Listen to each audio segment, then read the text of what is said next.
দ্বিতীয় পৰ্যায়ৰ যি ভোটগ্ৰহণ সেই ভোটগ্ৰহণ প্ৰক্ৰিয়ালৈ আৰু মাজত কিছু সময় বাকী আৰু তাৰ প্ৰাক্ষণত মই উপস্থিত আছোঁ নতুনকৈ যি এটা লোকসভা সমষ্টি গঠন কৰা হৈছে পূৰ্বৰ যি মঙলদৈ আছিলে আৰু এইবাৰ সমষ্টি পুনৰ নিৰ্ধাৰণৰ পিছত সেয়া হৈছে দৰং ওদালগুৰি আৰু এতিয়া মই আছোঁ দৰং ওদালগুৰি সমষ্টিত আৰু মোৰ সৈতে আছে প্ৰাক্তন সাংসদ তথা বৰ্তমানৰ কংগ্ৰেছ প্ৰাৰ্থী মাধৱ ৰাজবংশী ডাঙৰীয়া মই তেখেতৰ সৈতে কিছু কথা পাতিব বিচাৰিছোঁ যিহেতু ভোটগ্ৰহণ সন্মুখত আছে দ্বিতীয় পৰ্যায়ৰ ভোটগ্ৰহণ কেনেকুৱা আশা কৰিছে এইবাৰ কংগ্ৰেছ দলটোৱে এই নতুনকৈ যি সমষ্টি পুনৰ নিৰ্ধাৰণ হ'ল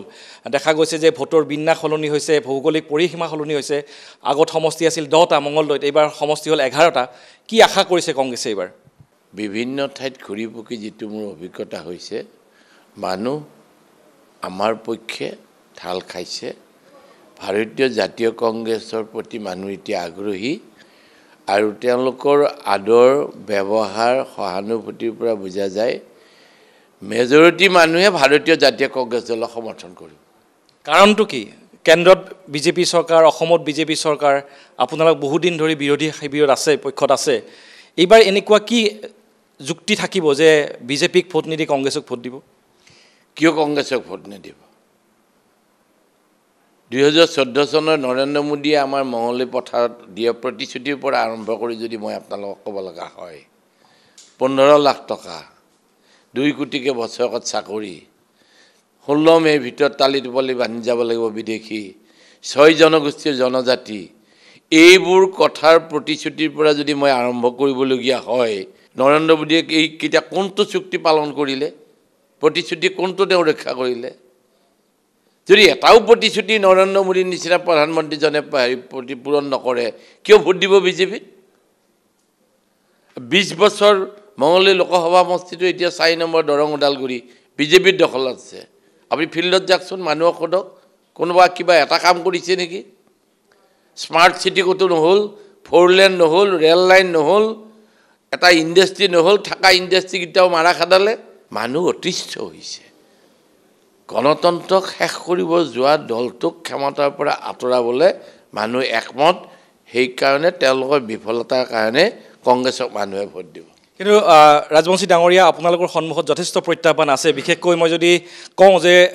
নিৰ্বাচন কেন্দ্ৰিক ৰাজনীতি সদায় গণিত নহয় কেমিষ্ট্ৰিত চলি থাকে আৰু আপোনালোকৰ যদি এই সমষ্টি সাপেক্ষে যদি চাওঁ যে 11টা সমষ্টি আছে তাতে এটাই আপোনালোকৰ সমষ্টি আছিলে হে আছিলে মঙলদৈ সমষ্টি বিধায়ক বসন্ত দাস এতিয়া কিন্তু তেওঁ আপোনালোকৰ লগত নাই এই কথাটোৱে সাংগঠনিকভাৱে কংগ্ৰেছৰ ক্ষতি কৰা নাই নে চাওক মই কেমিষ্ট্ৰি মানুহ নহয় মই আৰ্টছৰ মানুহ মই বৰ সৰল মানুহ মই সিধা সিধি যিটো দেখা পাওঁ মানুহৰ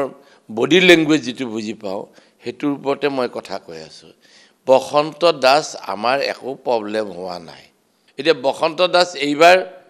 নিৰ্বাচন বিজেপি যোৱাৰ পিছত যতে গৈছে ততে আমাৰ ভাল হৈছে বসন্ত দাসৰ কাৰণে একো সমস্যা হোৱা নাই আপুনি এইটো টেনশ্যন নল'ব নিশ্চয় হে আমি নিৰ্বাচনৰ পিছত গম পাম 4 জনৰ ফলাফলে স্পষ্ট কৰিব কিন্তু দেখা গৈছে যে শেহতীয়াভাৱে ইয়াৰ যিটো ৰাজনৈতিক যিটো সমীকৰণ এই ওদালগুৰি দৰং যিটো সমষ্টি আছে ইয়াত মুছলমান ভোটাৰৰ প্ৰাধান্য যথেষ্ট আছে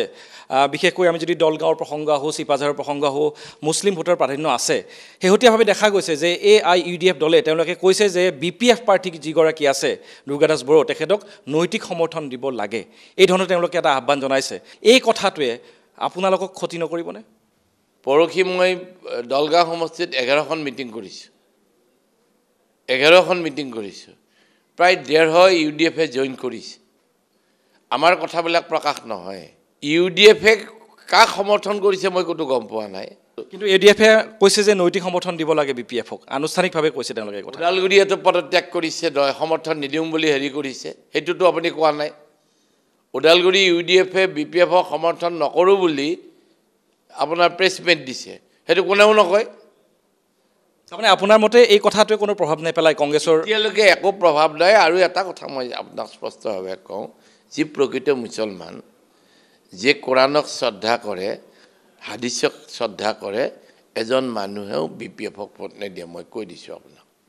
শেহতীয়াভাৱে আমি আৰু এটা নতুন এটা সমীকৰণ দেখিছোঁ যে ধৰ্মীয় সংখ্যালঘু ভোটাৰ বিজেপিৰ সভাবোৰলৈ আহিছে এই কথাটোৱে কি সূচাইছে যে ভোট দিব নেকি আচলতে ধৰ্মীয় সংখ্যালঘুৱে যি ৰাজনৈতিক দলেই মিটিং কৰে চবতে মানুহ যায় কাৰণ মুছলমান অধ্যুষিত অঞ্চলত সন্ধিয়া সময়ত মানুহবিলাক এনেই জমা হয় মাইকৰ মাত শুনিলে জমা হয় তাতে চবে টেটু ফালি চিঞৰি ভাষণ দি আহে দেশ একেবাৰে ওপৰত যাবলৈ আৰু বেছি সময় নাই চন্দ্ৰৰ ওচৰতে আমি পাম ধৰিম বুলিও ক'ব পৰা কথা কৈ দিয়ে তেওঁলোকে সেইবোৰ মিটিঙত মানুহ থাকিব it does not mean that তেওঁলোকে ছাপোৰ্ট কৰিব মানে ভোটলৈ ৰূপান্তৰ নহ'ব কেতিয়াও নহয় মই শেষত আপোনাৰ পৰা জানিব খুজিছোঁ যে আমি যদি এই যিটো সমষ্টি আছে পূৰ্বৰ মঙলদৈ এতিয়া দৰং ওদালগুৰি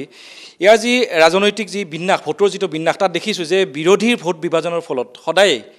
শাসকীয় পক্ষ বিশেষকৈ বিজেপি বিগত 20 বছৰ ধৰি তেওঁলোক লাভান্বিত হৈ আহিছে ৰাজনৈতিকভাৱে আমি যদি 2009 চনৰ নিৰ্বাচন চাওঁ 2014 চনৰ চাওঁ 2004 তাৰ আগৰ যিবোৰ নিৰ্বাচন আছে সকলোতে দেখিছোঁ যে ভোটৰ যথেষ্ট বিভাজন হৈছে বিশেষকৈ মই যদি 2014 চনৰ প্ৰসংগ আনো সেই সময়ত আমি অগপৰ প্ৰাৰ্থী আছিলে আপুনিও ভোট পাইছিলে কিছু সংখ্যক এইফালে কিৰিপ চলি আছিলে কংগ্ৰেছৰ সহদেৱ দাস আছিলে BPFৰ AUDFৰ পৰেশ বৈশ্য আছিলে বিৰোধীৰ বৃহৎ ভোট বিভাজন হৈছিল যাৰ ফলত বিজেপি লাভান্বিত হৈছিল এইবাৰো তাৰ সুযোগ থাকি যাব নেকি বিৰোধী পাৰ্টিটো কোনেও উঠা নাই এইবাৰ ইলেকশ্যনত CPM মোৰ লগত BPFৰ কথা প্ৰসংগ জাতীয় পৰিষদ মোৰ লগত ৰাইজৰ দল মোৰ লগত কৃষক পৰিষদ মোৰ লগত অনাবৰো মোৰ লগত ক'ত আছে বিৰোধী হেৰি আপোনাৰ কোনো পাৰ্টি নাই BPF আৰু ADF এটা পক্ষত অৱস্থান UDF BJP আৰু UPPL তো এটা দল তেওঁলোক এটা দল হিচাপে কাম কৰি আছে আপোনাৰ BPF জিকিবলৈ উঠা বুলি ভাবিছে নেকি আপুনি BPFৰ নাঙলখান লৈ পেলাই দলগাঁৱত সোমাই থৈছে তাক তাৰ পৰা লচৰ কৰিব দিয়া নাই ক'তো যাব দিয়া নাই যে দলগাঁৱত মুছলমানৰ ভোটটো তুমি নষ্ট কৰা আমি পইচা দিম মানে এয়া বিজেপি ষড়যন্ত্ৰ আৰু কি অৰ্থ কি কৰে আৰু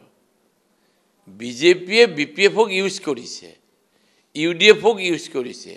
UDFৰ দলগাঁৱৰ MLA জন ইউজ হৈছে কমন পিপল কোনো ইউজ হোৱা নাই শেষত ৰাজবংশী ডাঙৰীয়া মই আপোনাৰ পৰা জানিব খুজিছোঁ যে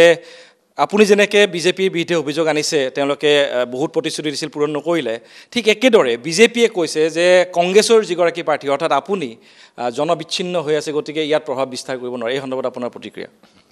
এইটো তেওঁলোকৰ কথা মই মুখচুপতি নামাৰোঁ এই নিৰ্বাচনত মোক বহুতে প্ৰভোগ কৰিছিল কিন্তু কাৰো লগত মই মুখচুপতি মাৰা নাই মোৰ ডিউটি হতো মোৰ এতিয়া ভোট বিচাৰিব লাগে দলে মোক দায়িত্ব দিছে ভোট বিচাৰিবলৈ মই ভোট বিচাৰি আছোঁ